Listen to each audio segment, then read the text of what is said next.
Welcome, Internet, to a psychologist's casual view. And today we're going to talk about Ronald Laing's Divided Self. I have the French edition, but he wrote in English, and it would be more convenient, I think, to read it in English as it's his language. And the only reason I have it in French is that I picked it up in a bookstore, and basically I said, well, why not? At least it's going to be a good read, because I already had read a bit of Lang, so I know that I was going to like it. Anyway, long and the short of it is, Laing is one of the founding fathers of anti-psychiatry, him and a man called David Cooper. That movement is quite different when it started from where it is now, if you know it now. Now it's really anti-psychiatry, like it doesn't want anything to do with it, and basically a lot of psychiatry be gone. In those days, it was quite different. When they started it, and it's not the core of the book, but I just find it interesting, so I just want to chat a bit about it. Anti-psychiatry is basically the idea, when it started, that the doctors and the institutions are not the be-all and end-all of illness, meaning that the patients should have a say, both in how they're treated and in how the institution is organized. Meaning that it's not just up to the staff to decide for them, that they should have an active role in their therapeutic goals and how they see the world. Basically, what it was aiming to is the end of the asylum as it's caricaturally represented, meaning like that stereotype of basically prison but for mentally ill people. Well, that's what they wanted to end, basically. And I felt that even though it did not last too long in psychiatry for many reasons that if you want one day we can talk about, there's no qualms, I'd be even happier to talk about it. But that being said, you have to understand that Lang comes at it from a humanistic perspective. Sorry, it's a bit late. He comes from a humanistic perspective on this topic. And that's what makes it great, is that in the Divided Self, you really feel that humanism. And there's another good point about it, is that it's for everyone. Like, he doesn't necessarily write for the professional, but also the layman. Of course, you have to be interested. I mean, if not, it's not going to work for you. But what is the Divided Self? Because I've been talking a lot, but not necessarily about the book. The book is a very, very interesting read. It's basically the idea that schizophrenia is more than a neurological disorder. It's more than a biological problem. It's something to do with the psyche as well. And for Lang, he believes that basically the self of the schizophrenic is divided, as the title of the book implies, but at least it's there. Basically, there's like a split between two parts of the individual, and I found that very, very interesting. Basically, his whole idea is that there is a false part, which he calls, taking it from Winnicott, what is borrowing it, is the false self, meaning there's a part that's not necessarily true, but presents and acts itself in a certain way that's not right. And in his idea, and that's why I found it groundbreaking, is that schizophrenia and its manifestations, such as behaviors that are strange, oddness, the bizarreness of it, is not at all just how it happens. It's because basically it's that false self acting out in a way to protect the true self, but to protect it like basically trying to act on basically becoming a caricature that basically sends an image to the world of both this is what you want or would want me to be in a grotesque way, but that's the idea that Lang puts forward, that grotesque way of being is what others, the environment, the work, the society at large would want the schizophrenic to be, and what he truly is basically is hidden within the self.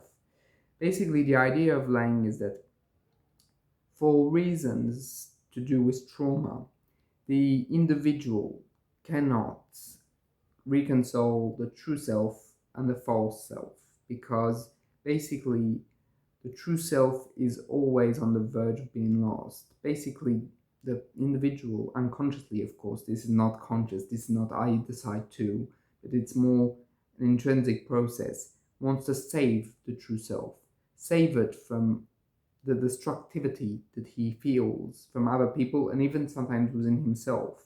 That saving comes at the massive cost of presenting to the world something that's Laing calls disingenuous. It's extreme, but it's not true. It's a way of presenting, in a way, to the world like a mirror that deforms everything. And basically, through that, the person who has schizophrenia protects the last thing, the last bastion of their identity. And that is very interesting to me because basically he points out the fact that basically it's really at the core something to do with a schizoid fair. For those that don't know, he and I think, even if he doesn't quote Guntrip, he has the same idea, I think, as Guntrip, meaning that the schizoid is not what the DSM makes of it, but something as a fundamental withdrawal from society and relationships. And in both him and Guntrip, but in Laing, because it's Laing we're talking about, he feels that basically for the schizophrenic, they cannot withstand the interaction, the society, and everything else, because that would basically hurt them too much. Genuineness of their true self would be ripped apart, if I may say so, and which leads to massive anxiety, massive, for example, anxiety of liquefaction. It's not easy to say, meaning that the body could basically transform into a liquid state, which is incredibly anxiety filled and anxious. I mean, someone cannot not feel anxious at that. And those are things that we don't think about because they're so early, so massive anxieties that we don't even understand them really. We have put so much distance that only in very horrible situations do we really realize those anxieties. And he says that that's it. They have body-linked anxieties that are massive. For example, fear of a body part that might come off, just like if it was not non-connected. And those anxieties are something that the individual has to cope with. And basically, he buries his true self, a bit like a treasure, an ultimate treasure that is there, but is not, it cannot be shared because of anxiety that someone would take or destroy the treasure. So therefore, it's buried. And I felt that he was very humane, very, very close to his patients. He also talked about his patients like Peter, David, Joanne, and basically it was a wonderful read because you can feel all the humanity that he puts in, and that he was a really very human therapist with his patients.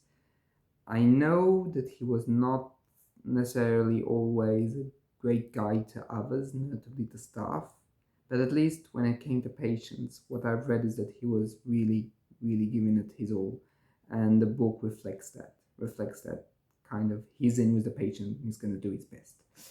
And the other thing is that what I found incredibly interesting working with schizophrenics myself, or people who have had that diagnosis, is that basically it's true that when you really get to know them, when you really, really have that bond and relationship, that those behaviors, those psychotic so-called behaviors, tend to fade away, tend to withdraw a bit and let something else, something more genuine, something I would say also more true, as Laing puts it, come forward.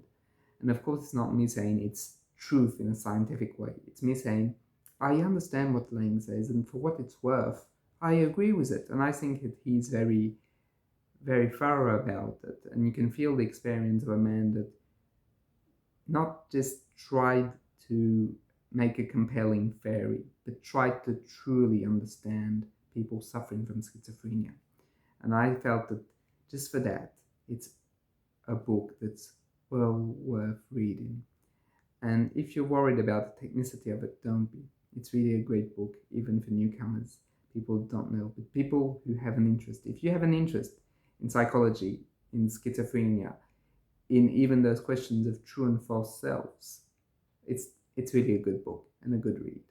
But that being said, please tell me what you feel about it, because I'm always interested in knowing how other people felt about books and psychology, and I really truly hope that I did it justice, because it was a wonderful read and I think it has influenced me in a very positive light.